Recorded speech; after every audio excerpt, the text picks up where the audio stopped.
Our first comedian is Lynne Goldberg. She's coming all the way down from New York City. So please give Lynne a warm Southern Florida welcome. Lynne Goldberg.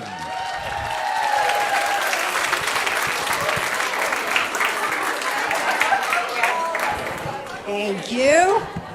Hi, everybody. I'm Lynne. So this is what a ladies' night out looks like. Wow, very, very cool. You all ditched your husbands tonight for other women. That's very in right now. So anyway, what a good-looking crowd. Do you know, I bet between all of us, we could name all of the plastic surgeons in Palm Beach. But we won't tell anybody. So I flew in from New York last night, and I was like really excited to come to Palm Beach because, as you know, in the New York weather right now isn't all that great. So, I was excited. I'm going to Palm Beach where it's known for all the beautiful golf courses and all the beautiful beaches and an abundance of emotional support dogs. I took Southwest last night. And I don't know if you're familiar with Southwest, but you don't get a seat until you actually get on the plane. So, of course, you hope that you're going to be lucky enough to get in one of the groups that lets you on the plane early. But, of course, I wasn't. So they let the wheelchairs go on. So that's about, 50 people getting on the plane. And then after the wheelchairs, they decide to let the families with young children go on. So, of course, you've got these mothers that pull out these bonnets and put it on their 8-year-old daughters and wheel them to get them on the plane. And then they have the next category, which is those who need extra time on the jetway. Now, let me ask you, how many of you have thought about going with that group?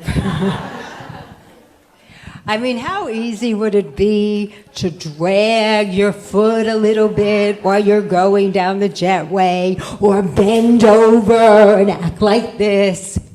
But I gotta tell you, I never do it. Because guilt.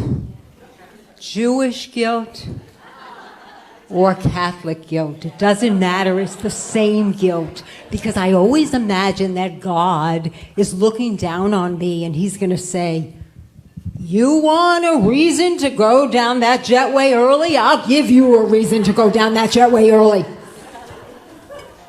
So anyway, I was the last one to get on the plane, and I had a choice. I could either sit in the middle seat next to a guy who was wearing Lily Pulitzer, French kissing his Pomeranian emotional support dog, or I could sit in the middle seat next to this nice little lady, Mazel Tov,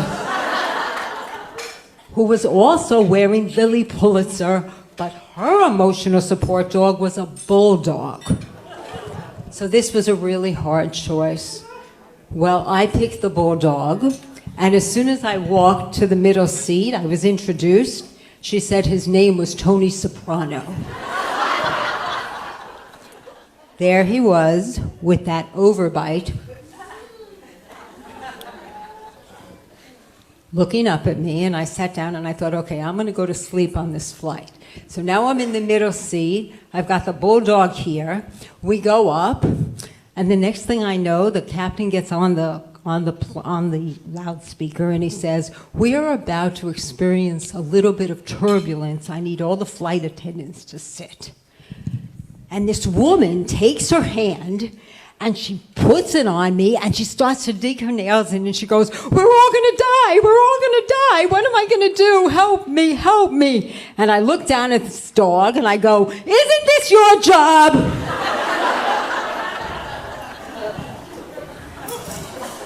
Anyway, I made it, I'm here, I'm happy to be here.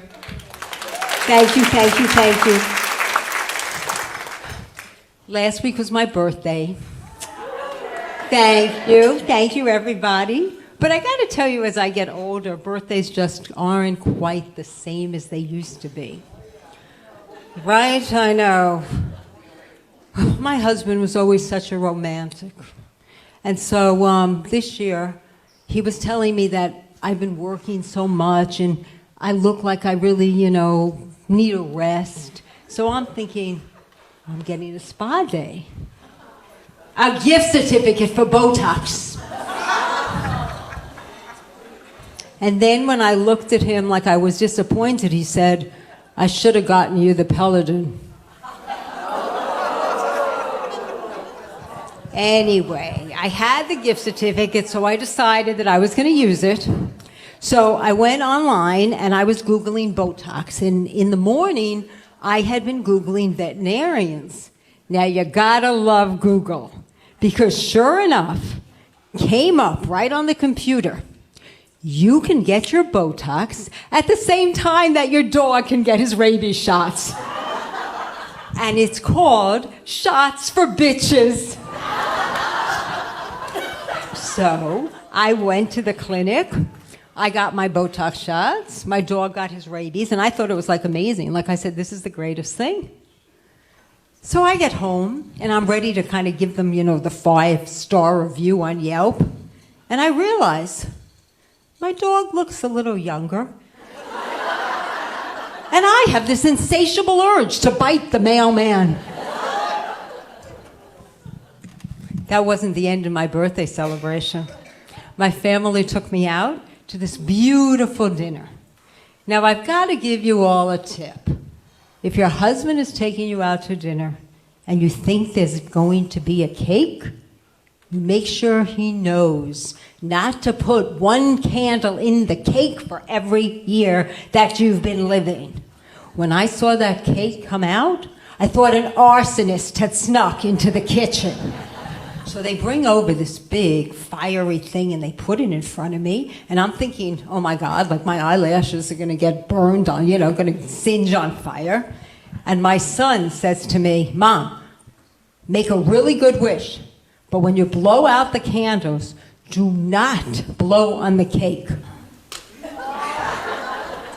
So what do I have to do? I have to get down on my knees, and I'm figuring here 45-degree angle. I'm going to blow upward. So there I am, blowing upward. I felt like I was a blind hooker giving a guy a blowjob. And then to top this off, my daughter takes a picture of me blowing out the candles. She puts it on Facebook, and never in my entire life have I gotten 200 likes. But we're all getting a little bit older. So the other day I come home and my husband is sitting in his black chair with his hand down his pants, as always. And he's an attorney, fairly intelligent man, and he's watching television, and he's really intrigued by what's on TV.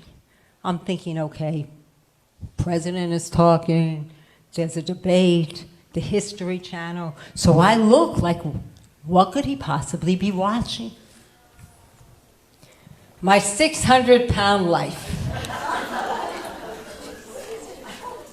And I hear him say under his breath, she's not that bad. I've been married for 35 years and I've been eating salmon and drinking vodka soda.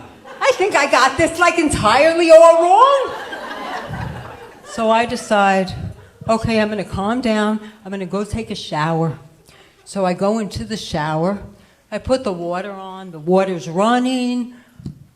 And I hear yelping. I hear sounds. And I think, oh my God, like, is Alan okay? Are you okay? So I start saying, Alan, are you okay? Are you all right? And he doesn't answer me. So I run out of the shower. I'm dripping wet. I don't even go and take a towel or anything. I run out and I go, what's going on? What's going on? And he says, Dr. Pimple Popper just popped the biggest pimple I've ever seen. It's a career moment. Then he gets up out of his black chair, and you know when your man kind of puts that voice on, he goes, "Do you want to have sex?" And at that moment, I got to tell you, I knew the real meaning of naked and afraid. Anyway, this has been fun. My time is up. We have an amazing show. I want to welcome all the way from Fort Lauderdale, Lindsay Glazer.